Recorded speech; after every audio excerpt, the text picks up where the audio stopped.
Hi, in today's video, I'm going to show you how to make the bucket for this Buckethead zombie, and I'm using this kind of yarn. This is 100% cotton yarn, is size 2 to 2.5 sizes of hook, but I'm using 3.0 millimeter for this size of yarn. First, you're going to wrap 5 times. Wrap around your finger the yarn 5 times, and then hold right here and make a magic ring.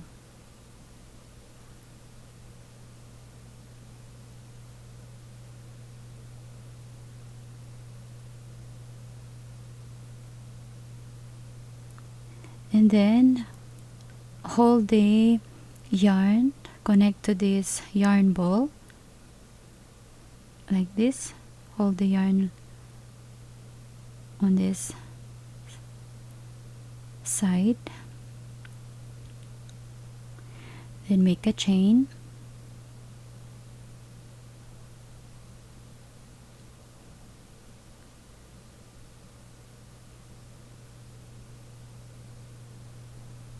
okay. Make sure you're not going to yarn over with this tail, and make a 6 single crochet inside the ring.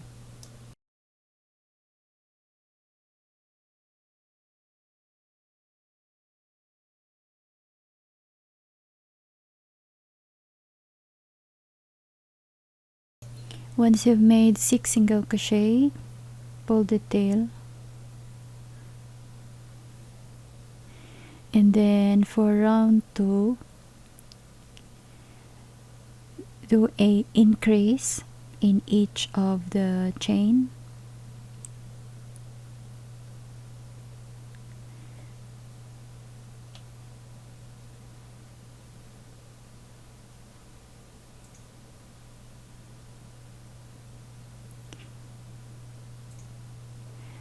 and repeat increase in each for 12 stitches around.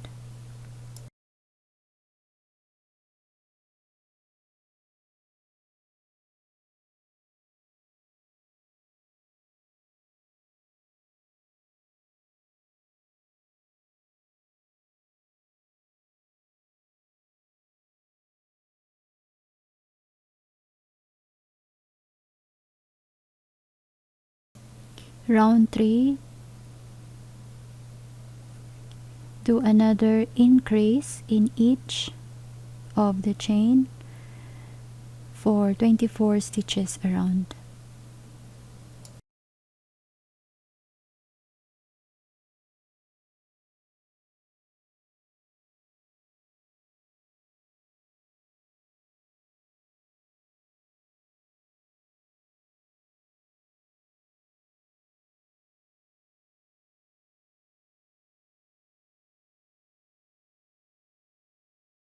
Once you have 24 stitches, remove the stitch marker, and for round 4, single crochet in the next 4 chains, or in the next 4 stitches.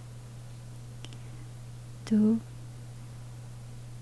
3, and 4, and then increase in the next.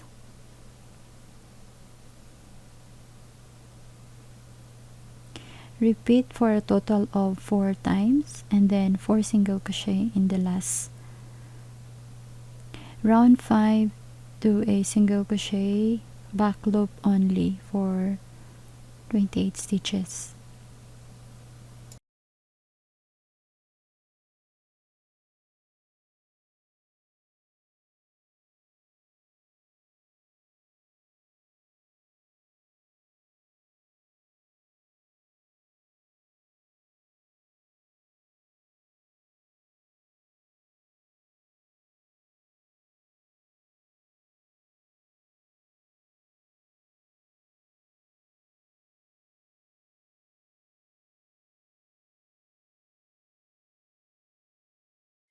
Round 6 and 7, single crochet each of the stitches or chains for 2 rounds.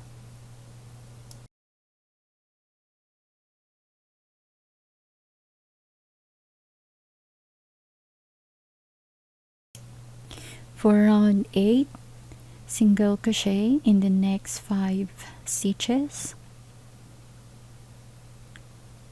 This is 1, single crochet, 2, 3,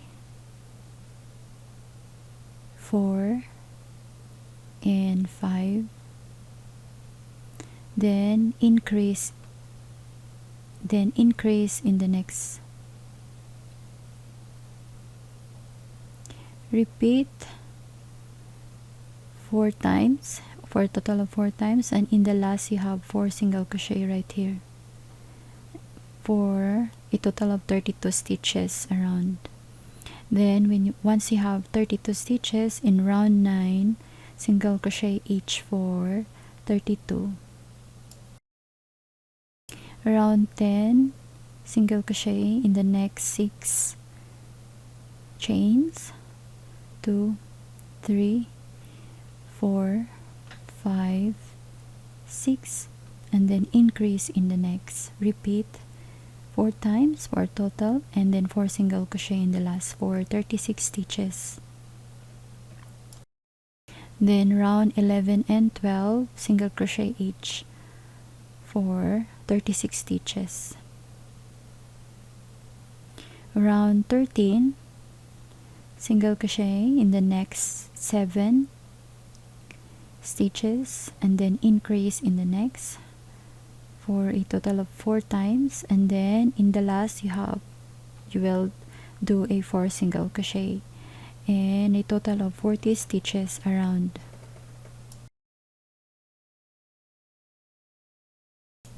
For round 14, do a slip stitch in each of the stitches for 40 slip stitch around.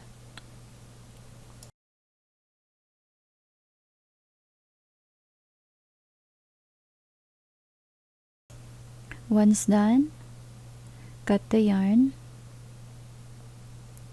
pull up this hook,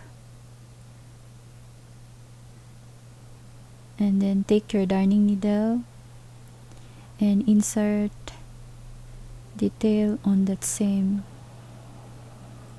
last stitch, and then hide the tail inside the stitches.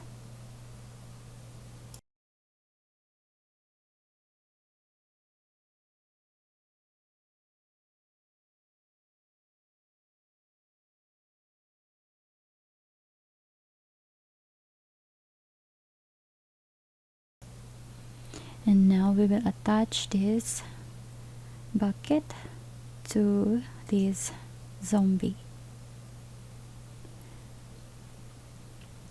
Take your darning needle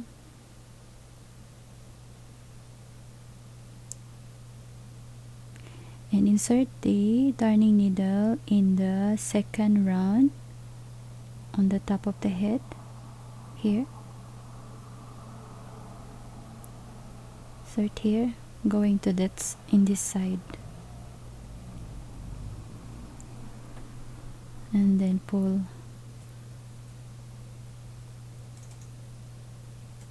and then after that we will insert this needle on that second round.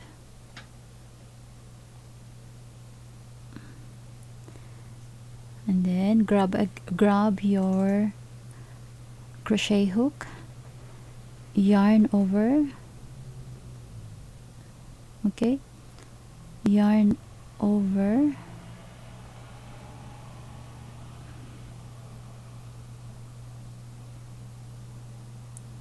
and then make a chain of 20.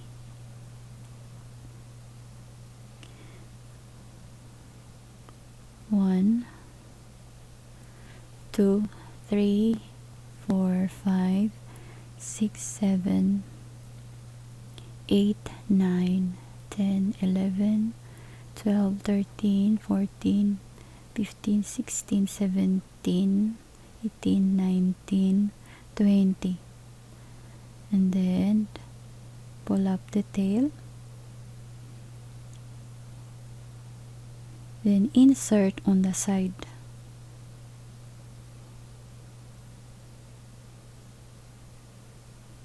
With the same 2 rounds, the same side.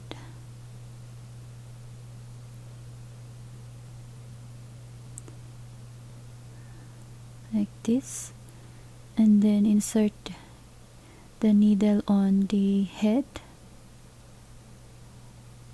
on this head right here.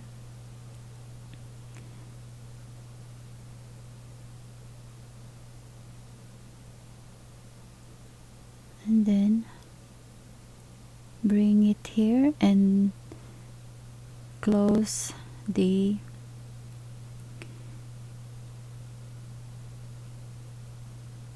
stitches, and then bring again the yarn on the back here.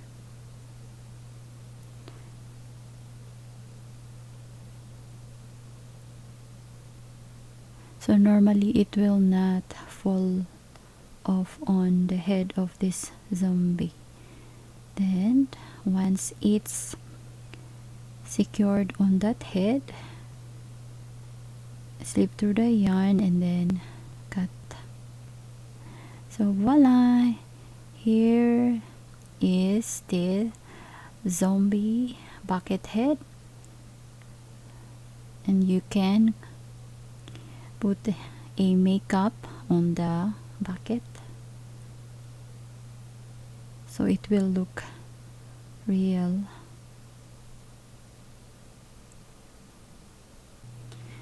If you like this video, you can give me a thumbs up and click on this left side for the cone head zombie, and see you again in my next video.